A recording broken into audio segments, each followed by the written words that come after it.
Fokus utama daripada komunikasi kaulan layanan ini adalah bagaimana tentunya cara penyampaiannya itu adalah termasuk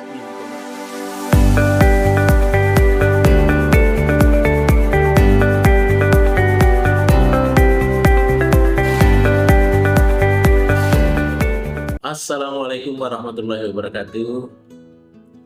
Para pemirsaku sekalian dimanapun berada, terima kasih atas segala curahan perhatiannya, segala atensinya sudah dicurahkan untuk selalu menanti salah satu channel YouTube kita, Mr. Koronis.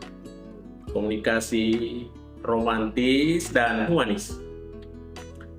Baik para pemirsa sekalian dimanapun berada, selalu saya bercerita terkait dengan podcast kita ini bahwa podcast kita ini tentunya membahas fenomena-fenomena komunikasi baik di dalam negeri maupun di luar negeri tentunya, bahkan di seantero dunia. Ya, karena komunikasi itu adalah sudah hampir tidak punya batas. Apa yang terjadi di muka bumi ini bisa saja dibahasakan secara komunikasi, bisa saja disimbolkan dengan komunikasi, dan bisa membuat multi tafsir, ya, multi persepsi, ya, dia beragam pendapat. Itu karena akibat adanya proses komunikasi yang terjadi. Baik para pemirsa sekalian, tentunya dalam menyampaikan komunikasi tentu ada saja cara-cara kita tersendiri ya. Iya, ada yang menyampaikannya dengan sebuah ketegasan umpama. Ada yang menyampaikannya tentu dengan poin-poin tertentu. Bahkan ada yang menyampaikannya tidak tanggung-tanggung, suaranya besar. Iya, atau ada yang menyampaikannya itu adalah dalam suasana lembut umpamanya. Oleh karena itu para pemirsa sekalian, pada kesempatan ini kita lagi membedah satu komunikasi yang disebut dengan komunikasi kaulan layanan. Ya, bagaimana itu para pemirsa sekalian? Komunikasi kaulan layanan itu artinya adalah sebuah komunikasi, melakukan sebuah atau proses komunikasi tentu dengan mengedepankan perkataan-perkataan yang lemah lembut, ramah dan tidak kasar. Ya. Fokus utama daripada komunikasi kaulan layanan ini adalah bagaimana tentunya cara penyampaiannya itu adalah termasuk intonasinya, diksinya, dan sikapnya. Ya. Dan tentunya tujuannya adalah bagaimana bisa melunakkan hati daripada lawan bicara. Itulah fokus daripada komunikasi kaulan layanan. Baik para pemirsa sekalian, di samping itu kita perlu mengenali ya unsur-unsur yang terbangun di dalam komunikasi kaulan layanan. Yang pertama, ya, sebagaimana yang saya sampaikan tadi bahwa yang pertama itu adalah terkait dengan kelembutan dalam diksi. Ya, diksi itu bagaimana caranya terjadi selektif di dalam pemilihan kata. Iya. Tidak semua kata itu disampaikan dalam keadaan seperti itu. Karena begitu banyaknya kata, maka kita punya kewenangan, punya hak authority untuk menyeleksi kata-kata itu. Yang mana kira-kira diksi itu, kata-kata itu yang disampaikan, dan tentunya penuh dengan makna yang baik, mampu diterima dengan baik. Itulah disebut dengan pilihan-pilihan kata. Bagaimana ciri-cirinya? Pilihan kata yang baik tentunya ya santun dan sopan. Ya. Kemudian juga tentunya adalah ya menghindari yang namanya kasar di dalam menyampaikan itu. Tidak terjadi kekasaran. Sehingga dengan demikian ya, di dalam penyampaian itu tentunya orientasinya adalah bagaimana bisa melunakkan hati pendengar dengan bahasa-bahasa yang santun dan sopan, dan kemudian juga tidak terjadi sebuah kekerasan. Itu yang pertama para pemirsa sekalian. Kemudian yang kedua, di dalam melaksanakan proses komunikasi yang disebut dengan komunikasi layanan itu adalah terjadi sebuah kelembutan dalam intonasi. Iya, bagaimana itu intonasi? Intonasi itu tentunya terkait dengan apakah suaranya besar di dalam menyampaikan atau dia suara rendah di dalam menyampaikan. Iya, sehingga dengan demikian itulah yang disebut dengan terkait dengan persoalan intonasi.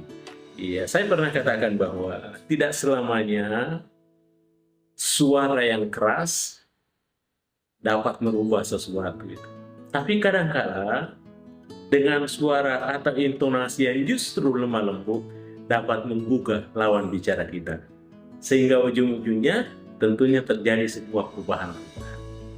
Iya, jadi sesuatu itu bukan terjadi karena akibat kekerasan suara, tapi boleh jadi justru karena kelembutan suara, sehingga kita mampu membentuk dia, merubah dia sesuai dengan harapan kita. Itu yang kedua.